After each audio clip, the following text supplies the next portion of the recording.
안녕하십니까? 정신일입니다.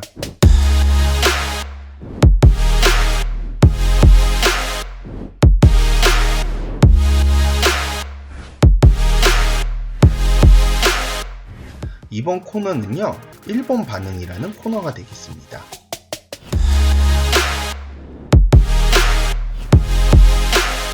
이 일본 반응 코너는요, 한국과 관련된 일본 기사를 여러분들에게 소개시켜드리고 그 기사에 대한 일본 네티즌들의 반응도 같이 소개시켜드리는 코너가 되겠습니다. 오늘 저희가 소개시켜드릴 기사는요, 중앙일보 1월 23일자 일본어판 기사고요. 청와대 5대 그룹의 공동사업 발굴 지시, 재개 제5공화국으로의 회귀인가 라는 기사가 되겠습니다. 이 기사는요, 한국 정부가 삼성, 현대자동차 등 재계 5대 그룹 관계자에게 공동 아이디어 발굴을 지시했다라는 내용이에요. 그래서 이걸 공동사업화로 추진을 하겠다라는 건데요. 이 공동사업화의 과제는 청와대의 정책 지시 탑인 김상조 정책실장이 주도했다. 김상조 정책실장은 제2의 반도체 정도의 신사업을 5대 그룹이 공동 투자 및 연구개발할 것을 요청했다. 정부도 이것을 국책사업으로서 수조 원의 예산을 지원하겠다라고 했습니다. 이에 대해 재계는 이 공동사업화는 재계의 권위주의 정권 시대의 산업정책이라는 반응입니다. 그러니까 이 재계는요,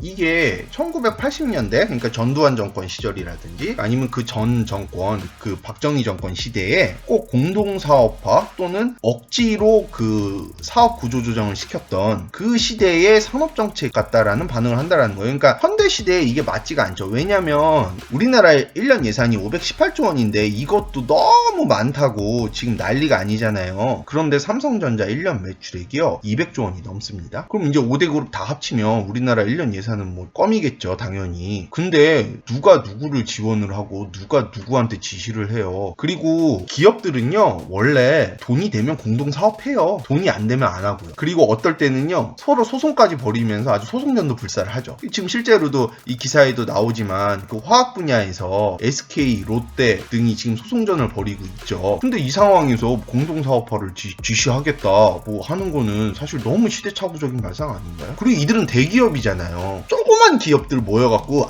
니네 이렇게 뭉치면 괜찮을 것 같아. 그러니까 니네 한번 잘 뭉쳐봐. 이렇게 하는 거랑 지금 삼성, 현대자동차 이런 애들 모아놓고 니네 공동으로 뭐 할 것 좀 개발해봐. 이렇게 하는 건 완전 얘기가 다른 거예요. 좀 웃기죠? 그래서 여기에 어떻게 반응을 했는지 좀 소개를 시켜드리도록 하겠습니다. 첫 번째 댓글은요, 기사의 마지막 문구를 맨 위에 탑에다 올려놓고요. 그 다음에 거기에 대한 자기 생각을 얘기했습니다. 기사의 마지막 문구는 이렇게 돼 있어요. 기업하기 쉬운 나라를 만드는 것이 정부의 본심이라면 지시하는 정부에서 지원하고 기다리는 정부가 되지 않으면 안 된다라는 것이죠. 이 마지막 문구에 대해 이렇게 얘기합니다. 북과 함께 레드팀에 들어가려 하고 있기 때문에 기업을 정부 주도로 하고 싶어 하는 건 당연하지. 이 여기서 말하는 레드팀은요, 일본에서는 공산주의 국가, 사회주의 국가를 얘기해요. 그래서 중국, 러시아, 북한 같은 나라를 얘기하는 거예요. 그래서 한국이 지금 요 레드팀에 편입되려고 지금 엄청 노력하고 있다라는 게 일본 사람들 사이에서의 널리 퍼진 인식입니다. 이것뿐만 아니라 이런저런 것으로 착실하게 공산화를 진행 중에 있지.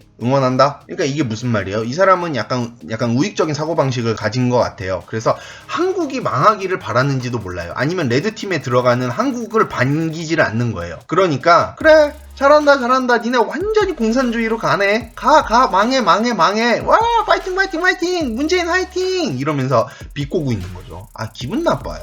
뭔 짓거리냐고요. 그 다음 댓글은요, 공동이라는 것이 공산주의로의 이행을 상상하게 합니다. 마르크스적으로 말하면 고도로 발달된 자본주의 후에는 사회주의, 공산주의의 세상이 온다고 하고 있기 때문에 문재인 정권의 마르크스주의자들은 마르크스의 말에 충실한 겁니다. 그러니까 이게 무슨 말이에요? 당신네들이 마르크스주의자면 당신네들이 하는 짓거리가 타당해 라는 거죠. 그러니까 이 사람이 마르크스주의자인지 어쩐지는 모르겠어요. 어쨌든 마르크스에 기반하면 당신네들은 잘하고 있는 거야 라는 거죠. 우리나라가 언제부터 공산주의자, 사회주의자들이 칭찬하는 나라가 됐나요? 난 이게 좀 이해가 안 가네. 이거는 너무 한국인들의 자존심을 깎아내려요. 그 다음 기사는 더 과간이에요. 이렇게 얘기하고 있어요. 그런 거예요. 진짜 하고 싶은 것은 기업의 국영화와 민주당의 일당 독재에 의한 적화 통일 준비니까요. 한국을 완전히 북한의 하수인 취급하는 거예요. 이거는.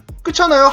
적화 통일이래요. 그러니까 한국을 북한에 편입시켜 버리려는 게 문재인 정권의 사고방식이라는 거죠. 이러한 이게 그러니까 선입관일 수도 있고 잘못된 인식일 수도 있어요. 근데 이러한 인식과 선입견을 누가 만들었냐고요. 이건 문재인 정권이 만든 거예요. 이거는 그 누구의 책임도 돌릴 수 없어요. 우리가 이명박 정권 때, 박근혜 정권 때 우리나라를 이렇게 인식하는 사람이 있었나요? 없었죠. 좀 어떡하다 이렇게 이 지경까지 된 거예요? 말이 안 나와요. 이거는 대깨문들이 문재인을 커버하려고 해도 커버할 수 없는 문제예요. 이 인식을 만든 건 우리니까요. 저희가 이런 해외의 인식들을 한국에 소개를 해서 한국인들이 조금 더 자극을 하고 그 다음에 문재인 정권에까지 이 잘못된 인식들을 고쳐야 되는 노력이 필요하다는 사실들이 전달될 수 있다면 저희들은 이 활동을 지속해 나가도록 하겠습니다. 그러니까 저희 활동에 응원 많이 부탁드리고요. 지금 좋아요, 구독 버튼 꼭 눌러주세요. 그리고 알림 설정도 부탁드립니다. 감사합니다.